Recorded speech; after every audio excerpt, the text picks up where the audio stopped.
run and won here in Milan. And now we turn our attention to the men's K4 500, and what a race this is going to be. We have Lithuania, Poland, Hungary, the AIN, Spain, Portugal, Italy, Germany, Czechia. We'll take you through the field in just a moment, but there's some big names in this race, some big boats. Always interesting in the first year of an Olympic cycle to have a look at the new combinations, because most of the countries will change their combinations a little bit, some through forced retirement, others just to give things a bit of a shake-up, and that is certainly the case here with these boats in this men's K4 500. As we look here at the starting lineup, so going in lane one, the Lithuanians, very, very exciting combination last year. I think they made a lot of people stand up and take notice. Very, very fast crew. They'll be going from at lane one. Right next to them, in lane number 2, it'll be the quartet from Poland. Again, another nation that had some reasonable results last year, but haven't really reached the peak of their expectations. The Hungarians, of course, well, what more can we say about the Hungarians? Silver medalist last year at the Olympic Games, silver medalist at the last World Championships, and they haven't won a world title for quite some time, so they'll be very, very keen today to make their mark. The AIN will go in lane number 4. Then in lane number 5, it'll be the crew from Spain, world champions back in 2022, the Spaniards. It's a very different looking crew now, though, and it'll be interesting to see how this combination goes. The Portuguese, very strong. They've got so much depth in their men's kayak competition now. It's exciting to see their progression, and they are going to be really, really tough to beat today. The Italians, of course, with Manfredi Rizza, the speed machine in the front of the boat. He gives them such a strong start, such a fast start. The question will be who can rein them in. And there they are, the Germans, the Olympic champions, the reigning world champions. 3 of the 4 boys that won the gold medal and the world championship title are in this boat, but they find themselves out in lane number 8. And then in lane number 9, we have the crew from the Czech Republic. So the big names are here, different looking crews, Emma Weeks, to what we might have seen last year, but this is what it all comes down to now. The big 500-metre splash and dash.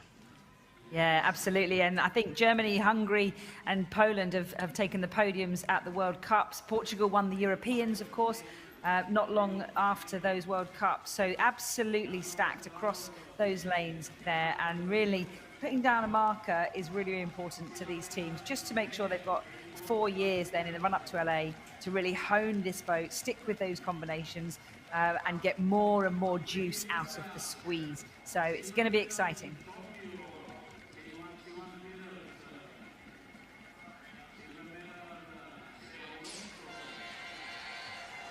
And they're off and running the boats all across the course, looking like they are nailing their start. And that is an incredibly fast start there from the guys in lane 4. You're looking good there. That's the AIN athletes.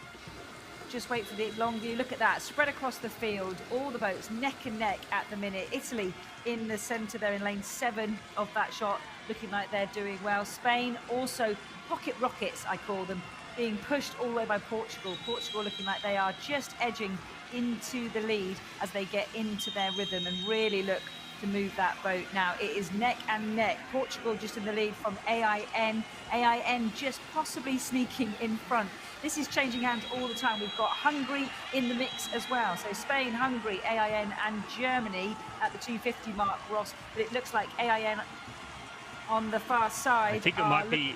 I think it might be Hungary. I think it's Hungary out in front, just out in front from Portugal. Germany just hovering back there in third at the moment, waiting to make their move. I think it's Hungary, though, out in front. Portugal sitting there in second. It's very, very close. Maybe even Portugal just has its nose in front. Where are the Germans? They've nowhere to be seen. And Portugal gets the win ahead of Hungary. What a race there for the Portuguese. They snatched the win across from Hungary. Very close for third. But I tell you what, this Portuguese team, I said at the start, I'm so impressed with the depth at the moment in their men's kayak competition. And once again showing that they have got a really, really strong quartet. They went out hard and they were matching it up there alongside the very, very smart crew from Hungary. I think Hungary leading through the halfway stage, but the Portuguese just a very, very even race. The surprise was the crew from Germany. They've obviously got a bit of work to do, a few things to tweak as we go through this Olympic cycle, but you can see there it was very close, maybe Hungary just in front as we went down through the middle parts of the race, but Portugal getting the job done, snatching the win at the very, very end. Let's have a look how close it was. Not much in it, but they do get the win, and it looks like maybe Spain grabbed the bronze medal, so they'll be very happy with that, Spain, as they embark on a rebuilding program after last year's disappointing, I guess, Olympic showing. But a great win there for Portugal. And, you know, it's no longer the Fernando Pimenta show in Portugal, because they've got a great K2 boat. They've now got a great K4 boat as well. And whatever they've been doing in Portugal, it's working. And I look at that. I like that. I like the towing the bloke at the back of the boat back to shore. Let's have a look at the confirmation, though. There it is, Portugal by 0.05, so not a lot in it, obviously. Hungary holding on for second, Spain take third, and Germany, well,